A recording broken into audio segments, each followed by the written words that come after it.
Bueno, seguimos compartiendo este programa con Tomás de Matos, siguiendo un poco la huella de tu literatura, es que pasamos de Varela a Jesucristo y de tus preguntas sobre ese personaje histórico tan relevante y tan poco revisitado y tan mucho menos leído como es Varela, a esa figura obviamente fundamental para la civilización occidental como es la de Jesús de Nazaret, ¿no? Y yo te comentaba una impresión que me causó haber leído el Evangelio según Jesucristo de Saramago, que era comunista, ateo, y a mí me parecía que las preguntas que él se hacía no tenían la suficiente hondura como pueden tener incluso la de un cristiano como tú, ¿no? Y tú me comentabas algo recién, cómo un libro lo leen distintas cosas según quien sea el lector. Claro, digo, Saramago, ¿cuándo lo voy a hacer brevemente? Una hermana Paulina me contó que estaba en Buenos Aires, le cae una señora culta y le pide asesoramiento sobre libros sobre Jesús de Nazaret. Le recomienda 3, se compra los 3. La hermana la despide pensando que no va a venir más o que por un mes no va a venir más mientras termina los 3 libros. A la semana viene, ha leído los 3 libros y ya no viene preguntando, ya viene diciendo quiero leer tal, porque habían sido citados por esos libros que se había llevado.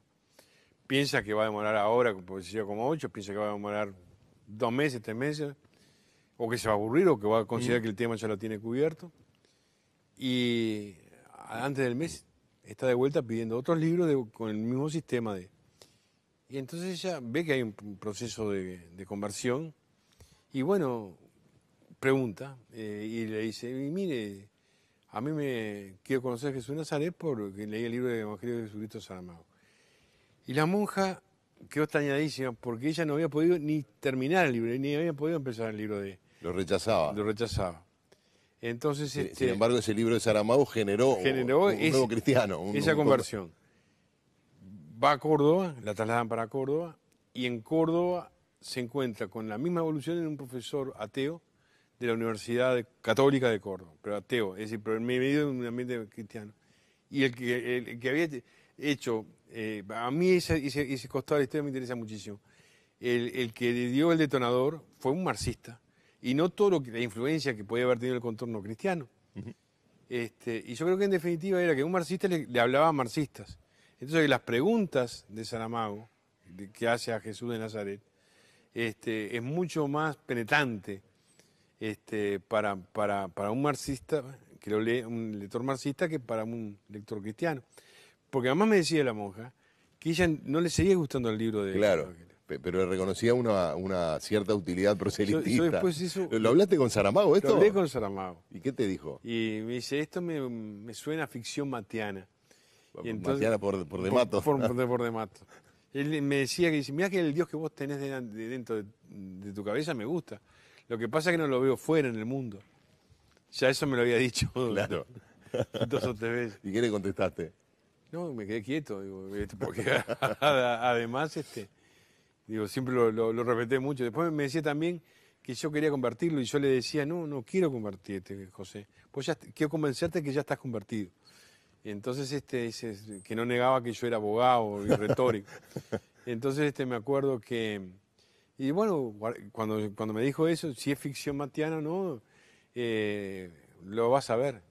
Y se me miró serio y me dijo...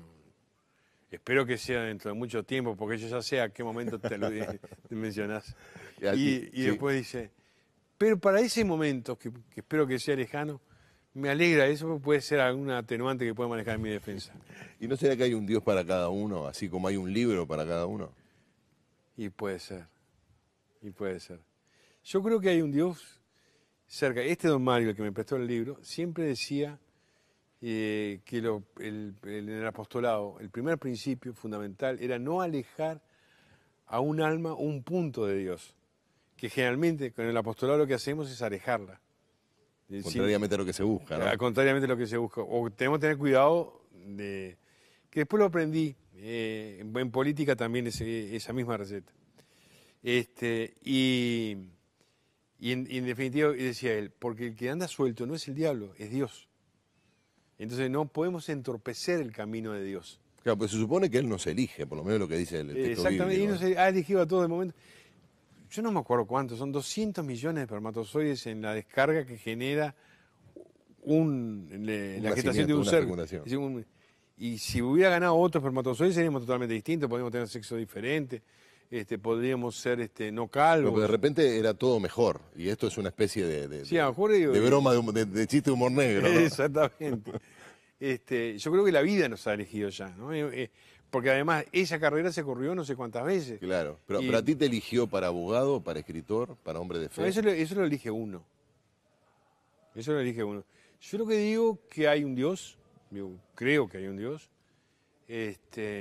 agnósticamente. Es decir, a mí eso me importa pila y en casa me rezongan porque dicen que es una contradicción. No, yo soy agnóstico. No puedes demostrarlo. Exactamente. No puedo demostrar la existencia de Dios y yo tengo que reconocer que racionalmente no tengo elementos para convencer a otro de la existencia de Dios. Sí puedo dar el testimonio de que creo que existe Dios por tal o cual razón. Que están muy vinculadas a lo que aparece en el Evangelio, en gran parte, pero digo también a la vivencia cotidiana que pueda tener uno. Entonces lo que digo que el Dios que yo veo es un Dios que no entra en la exterioridad, que no hace milagros.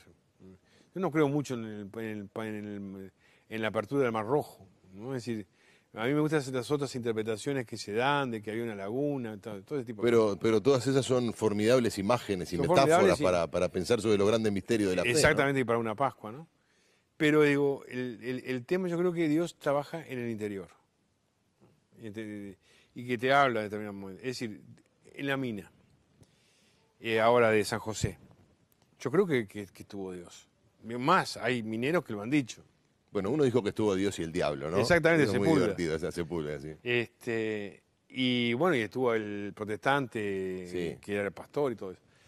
Yo creo que no es que haya estado en el rescate, pero sí puede haber estado en la casualidad de que haya llegado ese papel a la sonda, que esa sonda haya llegado en un momento, y que ese papel, y no otros, que decían, por ejemplo, yo tengo hambre, Sí.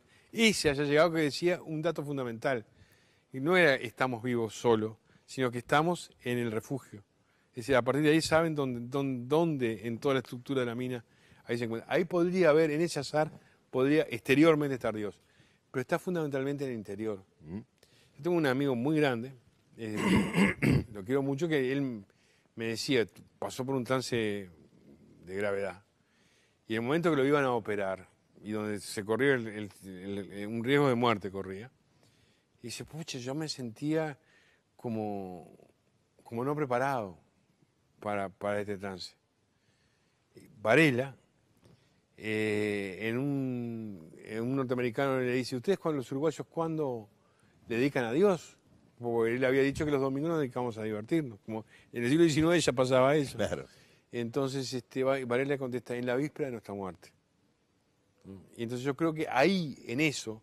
Pero eso ya, el Uruguay ya era así a fines del siglo XIX. Mirá, no te estoy diciendo fin del siglo XIX, te estoy hablando de una carta escrita en el 1868. Claro. Porque uno eso lo nota hoy viajando por el mundo, particularmente en Estados Unidos, que es un pueblo extremadamente creyente, ¿no? Particularmente cristiano, pero, Sí, sí. pero en prácticamente cualquier parte del mundo, salvo algunos países de Europa occidental, la presencia de lo religioso es permanente, es cotidiana, casi que se da hasta a nivel familiar, ¿no? No así en el Uruguay, pero parece que ya venía eso desde Sí, hace más está la tiempo. respuesta de Varela, ¿no? Es decir, y todavía Varela se pregunta a sí mismo, ¿cierto? Omite la pregunta a sí mismo, pero dice, y pienso que le contesté bien. ¿Sabés que mientras tú me comentabas esto, yo pensaba en algo que leí preparando esta entrevista, que alguien decía que en buena parte de tu literatura había cosas anacrónicas, pero lo decía con cariño, con respeto, como diciendo, este hombre habla desde un lugar y dice cosas que no están en la moda de la época. Estoy pensando que no es una época en la cual hablar de lo religioso de la manera que tú lo haces, de tu religiosidad, de tu creencia, particularmente cristiana y católica, sea algo que esté de moda entre los de tu profesión. Exactamente, yo digo, mira, yo soy muy melviliano, admito, soy anacrónico, soy del siglo XIX, a mí me gusta, y más, si nos remontamos al que más me gusta, es Cervantes, ya nos vamos al siglo de oro. Pero digo, me gusta mucho el siglo XIX, me gusta mucho Dostoyevsky, tanto que quisiera escribir sobre él, Digo, es lo que pasa que hay que tener coraje también. Pero ya he demostrado que coraje tengo. Sí, sí, claro. Si te metiste con Jesús. Exactamente. Y te metiste con otra semidios uruguayo como es Varela. Exactamente. Me gusta Melville. Me gusta Saramago, por supuesto. Pero, ojo, Saramago no lo veo muy... Formalmente sí, pero digo, la temática de Saramago es bastante también anacrónica. Y el último Saramago, el de post-Nobel, plantea cosas y temas que no son tampoco muy de hoy. Y hay ataques frontales a la mentalidad contemporánea.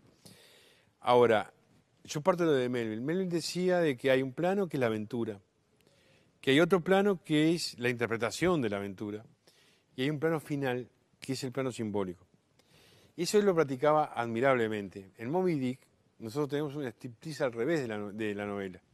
Él tenía la tendencia le gustaba, en un párrafo te ponía toda la novela. Digo, por ejemplo, el lector de Don Benito Sereno sabe, al comienzo de la novela, tiene la imagen total de lo que va a pasar en la novela, porque... Bueno, lo hizo después García Márquez en el comienzo de 100 años de soledad, ¿verdad? Sí, pero... Donde estaba enfrentado al pelotón de fusilamiento. De fusilamiento, exactamente. Claro.